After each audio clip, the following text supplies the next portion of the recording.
Breaking news, you're looking at video of one of the last times Oscar winner Gene Hackman, a known recluse in recent years, was seen in public. Well, it's been nearly a week since Gene Hackman's body was discovered. This morning, while authorities have ruled out some scenarios, they still don't know what happened to Hackman and his wife. Gene Hackman, the Hollywood legend whose name evokes images of grit, unparalleled talent, and a career spanning decades, may have left behind more than just a cinematic legacy. His departure has uncovered a story so intricate and unexpected that it has left those closest to him in shock. To the world, Hackman was an icon, a two-time Oscar winner, and a man who redefined acting with his intense dedication to his craft. But behind the glitz and glamour was a man whose personal life was far from serene. The story of Gene Hackman's final years is one of wealth, secrecy, and a family fractured by distance and unresolved pain.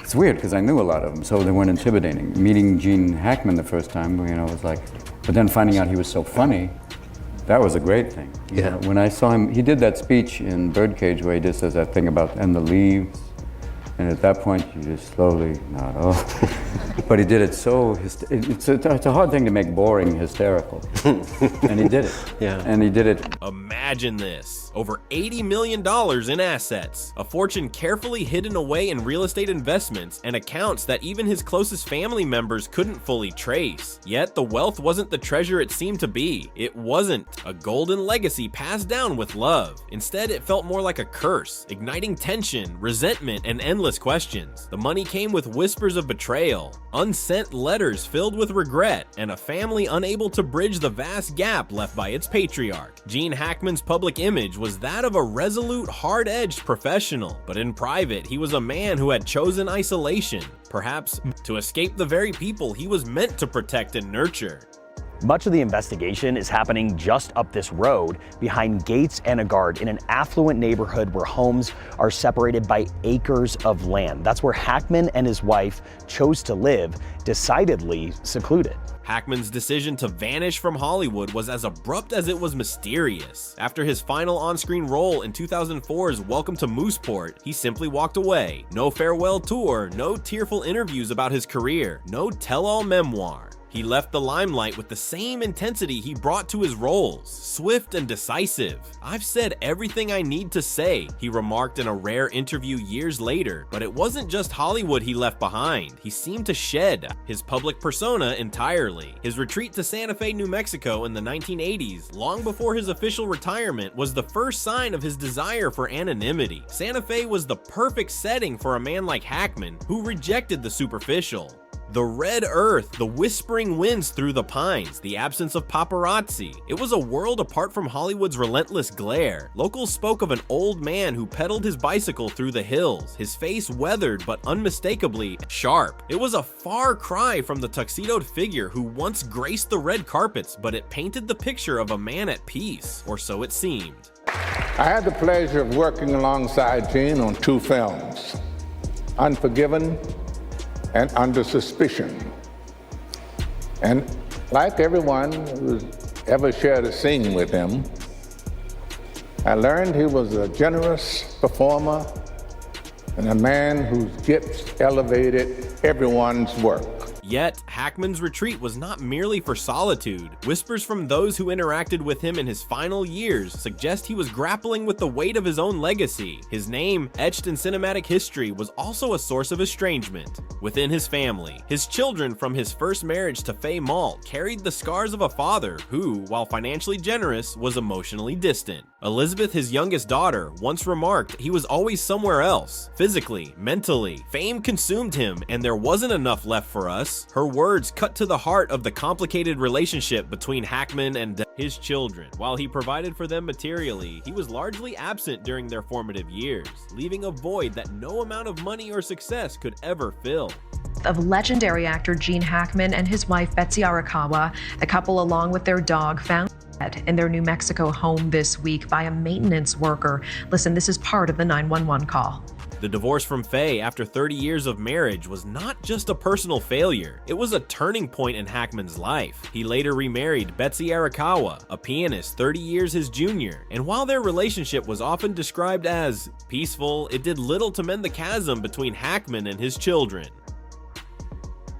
Family gatherings became rare, phone calls grew infrequent, and holidays like Christmas lost their charm. For all his on-screen charisma, Hackman seemed unable or unwilling to heal the emotional wounds within his family. He lived as though afraid of his children's disappointment, choosing instead to communicate through financial gestures that only deepened the emotional divide. And then there was the money. Hackman's wealth wasn't just a fact, it was a mystery. When his family began uncovering the scope of his assets, they were stunned. Initially, it seemed straightforward. A house in Santa Fe, a vintage Hudson Hornet, and a few modest accounts.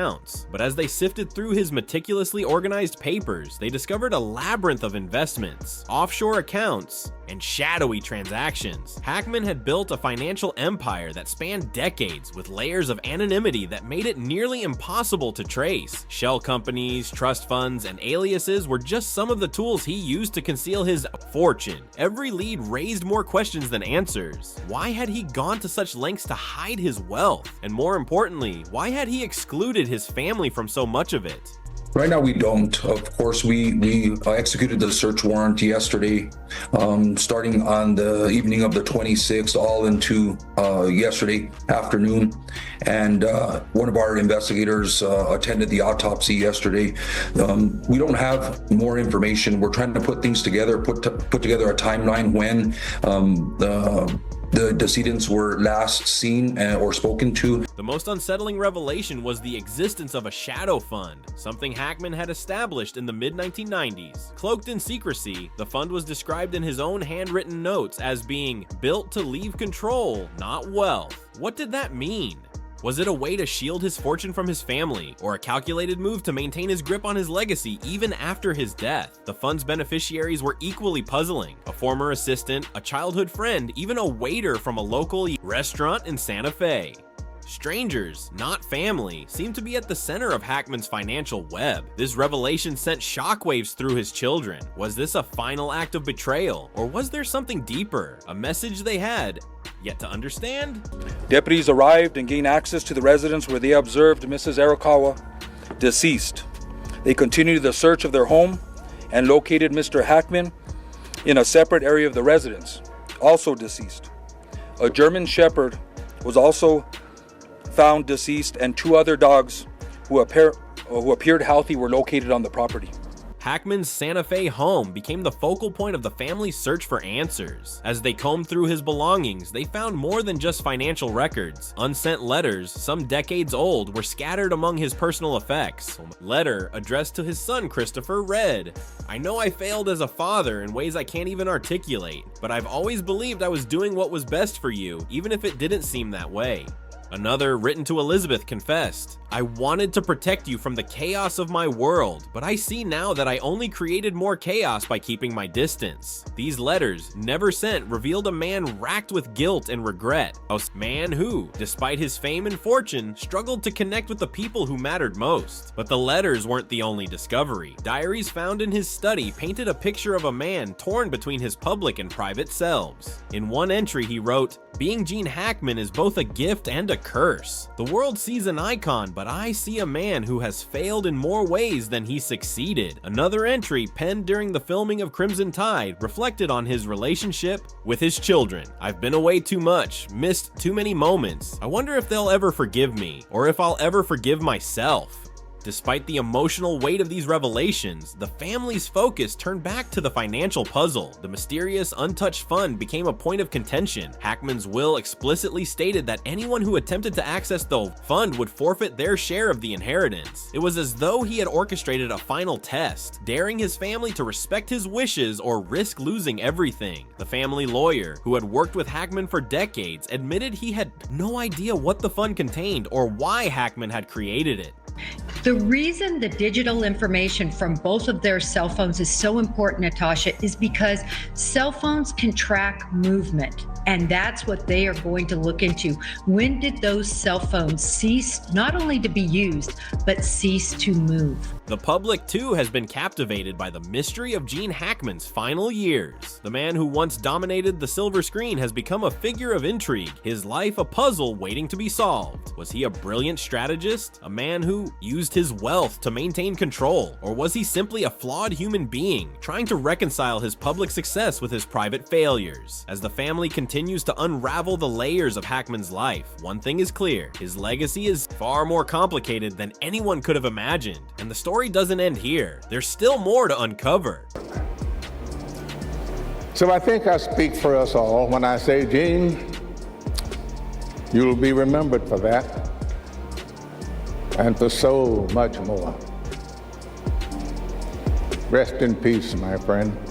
So just when it seemed like the story couldn't get any more complicated, the aftermath of Gene Hackman's passing took an even darker and more dramatic turn. What began as a quiet announcement about the loss of a Hollywood legend quickly spiraled into an intricate web of family conflicts, hidden agendas, and shocking discoveries. The Hackman family, already fractured by years of estrangement, suddenly found themselves thrust into the spotlight, not for Gene's cinematic brilliance, but for the storm of secrets he left behind. And at the center of it all was that hidden fortune and the mysterious fund no one dared to touch.